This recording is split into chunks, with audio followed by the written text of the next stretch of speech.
కానీ అన్ఫార్చునేట్గా ఏం జరుగుతూ ఉంది, వీళ్ళ ప్రభుత్వం వచ్చిన తర్వాత గత 3 నెలలుగా ఏం చూస్తూ ఉన్నాము అని అంటే వీళ్ళ గవర్నెన్స్ మీద ధ్యాస లేదు. వీళ్ళకు ప్రజలకు సూపర్ 6, సూపర్ 7, సూపర్ 10 పేరుతో వాళ్ళు ఇచ్చిన మాటల మీద వీళ్ళకు ధ్యాస లేదు.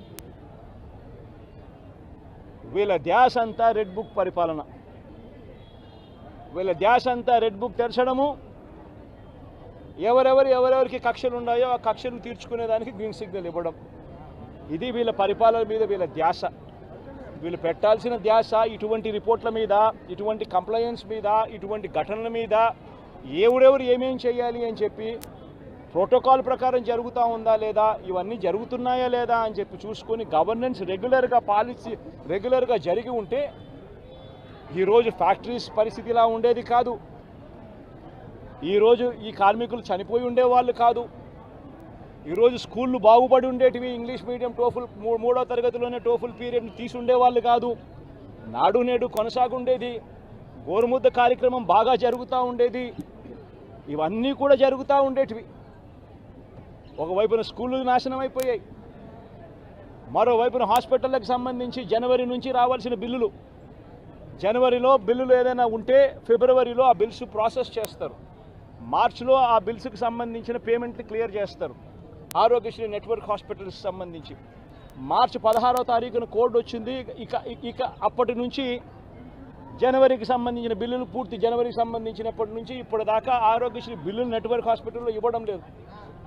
ఆరోగ్యశ్రీ హాస్పిటల్కు బిల్లులు రావడం లేదు కాబట్టి ఏ పేషెంట్ అయినా హాస్పిటల్కి పోతే ఆ హాస్పిటల్లో ఆ పేషెంట్ డబ్బులు లేక కట్టలేని పరిస్థితిలో, పేషెంట్ అధ్వానమైన పరిస్థితిలో బతుకుతూ ఉన్నాడు. పట్టించుకునే నాతుడు లేడు. పిల్లలకు సంబంధించిన ఫీజు రీయింబర్స్మెంట్ అనే కార్యక్రమం గతంలో వైఎస్ఆర్సీపీ ఉన్నప్పుడు ఏ రకంగా జరిగేది? ప్రతి 3 నెలలకు ఒకసారి, ప్రతి త్రైమాసికం అయిపోయిన వెంటనే, ఆ త్రైమాసికం అయిపోయిన వెంటనే ఫీజు రీయింబర్స్మెంట్ కింద విద్యా దీవెన అన్నది ఆ తల్లుల ఖాతాల్లోకి జమ అయ్యేది. ఈరోజు 2 క్వార్టర్స్ అయిపోయాయి, 2 త్రైమాసికాలు అయిపోయాయి. జనవరి, ఫిబ్రవరి, మార్చు, ఏప్రిల్, మే, జూను. ఇప్పుడు 3వ త్రైమాసికం కూడా జూలై, ఆగస్ట్, సెప్టెంబర్ కూడా అయిపోవస్తూ ఉంది దాదాపుగా. ఇంతవరకు పిల్లలకు సంబంధించిన ఫీజు రీయింబర్స్మెంట్ బకాయిలు ఇంతవరకు రూపాయి కూడా ఇవ్వాల. పిల్లల్ని ఈరోజు కాలేజీలలో చేరేటప్పుడు కాలేజీ యాజమాన్యాలు ప్రభుత్వం ఎప్పుడు ఇస్తుందో తెలియదు, ఇస్తుందో లేదో తెలియదు, మీరు ఫీజులు కట్టాల్సిందే అని చెప్పి ఒకవైపున ఫీజులు డిమాండ్ చేస్తూ ఉన్నాయి కాలేజీ యాజమాన్యాలు, మరోవైపున పిల్లలకు సర్టిఫికెట్లు మేము మీరు ఫీజులు కట్టకపోతే అని చెప్పి ఫీజుల మీద పిల్లల మీద ఒత్తిడి తీసుకొస్తూ ఉన్నాయి కాలేజీలు. పట్టించుకునే పరిస్థితి లేదు. వ్యవసాయం ముమ్మరంగా సాగుతూ ఉంది.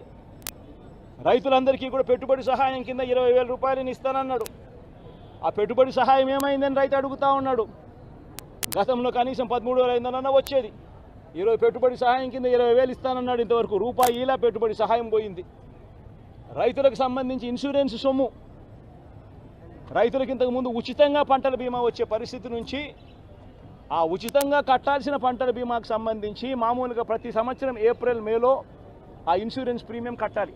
2023-24కు సంబంధించిన ఖరీఫ్కు సంబంధించిన ఇన్సూరెన్స్ సొమ్ము రావాలి అని అంటే 2024 ఏప్రిల్, మేలో ప్రభుత్వం డబ్బులు కడితే, ఆ మేలో ప్రభుత్వం డబ్బులు కడితే మ్యాచింగ్ గ్రాంట్ సెంట్రల్ గవర్నమెంట్ కూడా ఇచ్చి జూన్ మాసంలో ఇన్సూరెన్స్ సొమ్ము కూడా ప్రభుత్వం ప్రతి సంవత్సరం ఇస్తూ వచ్చింది. ఆ ప్రక్రియను పూర్తిగా నాశనం చేశారు. ఇన్సూరెన్స్ సొమ్ము కూడా రాని పరిస్థితిలో ఈరోజు రైతన్న ఉన్నాడు. ఉచిత పంటల బీమా గాలికి ఎగిరిపోయింది. ఈ క్రాప్ అనేది గాలికి ఎగిరిపోయింది.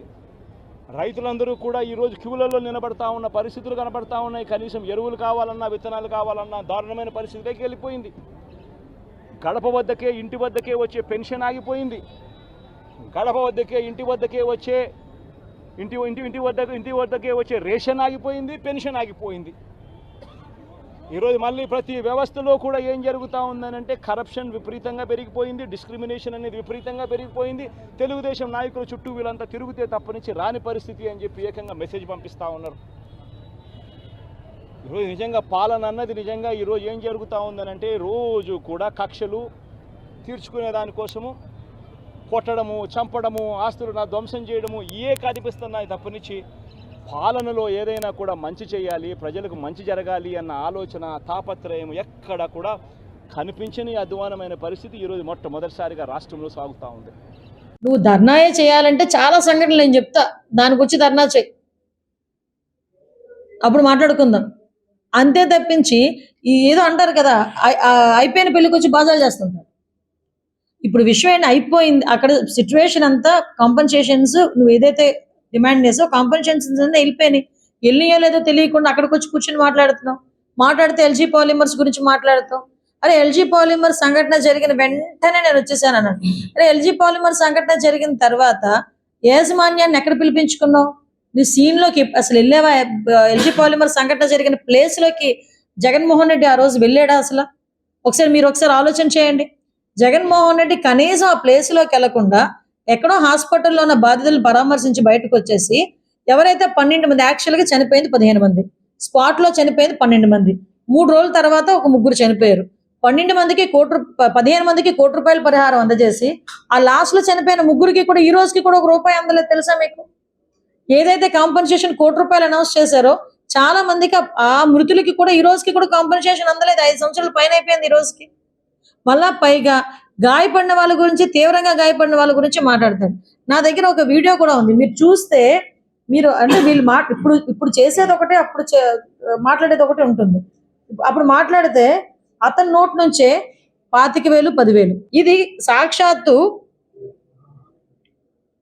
ఇవ్వడమే కాకుండా చనిపోతే 12 మందికి సంబంధించి ₹1 ఇవ్వడమే కాకుండా ఏకంగా 19,893 మంది ₹10,000 వెంట ఇవ్వమని చెప్పి కూడా చెప్పడం జరిగింది. వాళ్ళు ప్రైమరీ ట్రీట్మెంట్ తీసుకున్నా కూడా వాళ్ళకు ఒక్కొక్కరికి ₹25,000 ఖచ్చితంగా ఇవ్వమని చెప్పి కూడా చెప్పడం జరిగింది. ఇది మేము మాట్లాడింది కదా, సాక్షాత్తు అప్పుడు సీఎం గా ఉన్న వ్యక్తి ఇతను కాంపన్సేషన్స్ గురించి, ధర్నాల గురించి మాట్లాడతాడు. తర్వాత ఏమైంది, ఎల్జీ పాలిమర్స్ కి సంబంధించి వాళ్ళ ఇన్సూరెన్స్ అమౌంట్ 150 కోట్లు. ఆ 150 కోట్లు ఎక్కడికి వెళ్ళినాయో, ఎవరి జేబుల్లోకి వెళ్ళినాయో ఎవరికి మనకే తెలియాలి. ఇంకొకటి, ఇమీడియట్ గా సూపర్ స్పెషాలిటీ హాస్పిటల్ అక్కడ కట్టేస్తానని చెప్పి ఒక పాడుపడిపోయిన ఒక స్కూల్ బిల్డింగ్ తీసుకొని, నాకు ప్రింట్ ఇక్కడ రాలేదు, లేకపోతే మీకు ప్రింట్ కూడా ఇచ్చేదాన్ని, స్కూల్ బిల్డింగ్ కూడా తీసుకొని దానికి ₹50 కోట్లు తీసుకొని 2 నెలల తర్వాత ఆ బోర్డు తిరగేసేసి ఇప్పటికీ కూడా అక్కడ హాస్పిటల్ లేదు, ఏమీ లేదు. ఇంతకు ముందు ఆ స్కూల్లా అని చూపించిన అది అలానే ఉంది. ఇదిగో అది ఏదో కాదు, నేను విత్ ప్రూఫ్ చూపిస్తాను. ఇది school building, old school building ని తీసుకొచ్చి హాస్పిటల్ కింద కన్వర్ట్ చేస్తున్నామని 2 బోర్డులు పెట్టి సూపర్ స్పెషాలిటీ హాస్పిటల్ అని ₹50 కోట్లు, లిటరల్లీ ₹50 కోట్లు తీసుకొని ఈ రోజుకి కూడా అక్కడ హాస్పిటల్ లేదు. వీళ్ళు నైతికత గురించి, అదే విధంగా కాంపన్సేషన్స్ గురించి కూడా మాట్లాడతారు. నేను అనుకున్నాను నేను, ఇప్పటికైనా మనోడు ఈ అమ్మఒడి, రైతు భరోసా వీటి గురించి మాట్లాడడం మానేస్తాడేమో అనుకున్నాను. కానీ ఎక్కడ స్క్రిప్ట్ అనమాట. నేను వాళ్ళ స్క్రిప్ట్ రాసే వాళ్ళు కూడా అడుగుతా, కొంచెం స్క్రిప్ట్ మార్చండి ఆయనకి. ఎక్కడికి వచ్చినప్పుడు ఏం మాట్లాడాలో చెప్పండి కొంచెం. చనిపోయిన వాళ్ళ దగ్గరికి వచ్చి నవ్వుతూ మాట్లాడతాడు, వాళ్ళతో సరదాలు చేస్తాడు. అక్కడ కూర్చొని, అక్కడ ఒంట్లో బాగోక వాళ్ళు బాధపడుతూ ఉంటే అక్కడ కూర్చొని సరదాలు చేస్తూ ఉంటాడు, నవ్వుతూ ఉంటాడు. పోనీ పక్కన పెట్టండి. అది అయిపోయిన తర్వాత బయటకు వచ్చి నేను ఉండుంటే ఇది వచ్చేది, నేను ఉండుంటే అది వచ్చేది. అరే ఇక్కడ బాధపడి 17 మంది చనిపోయారు, వాళ్ళకి సహాయ చర్యలు ఏంటి, వాళ్ళు నీ తరపు నుంచి నువ్వేమి ఇస్తున్నావు, అవి మానేసుకొని అక్కడికి వచ్చి కూడా అలా రైతులకి ఇంత అందేది, నేనుంటే వీళ్ళకి ఇంత అంది ఉండేది.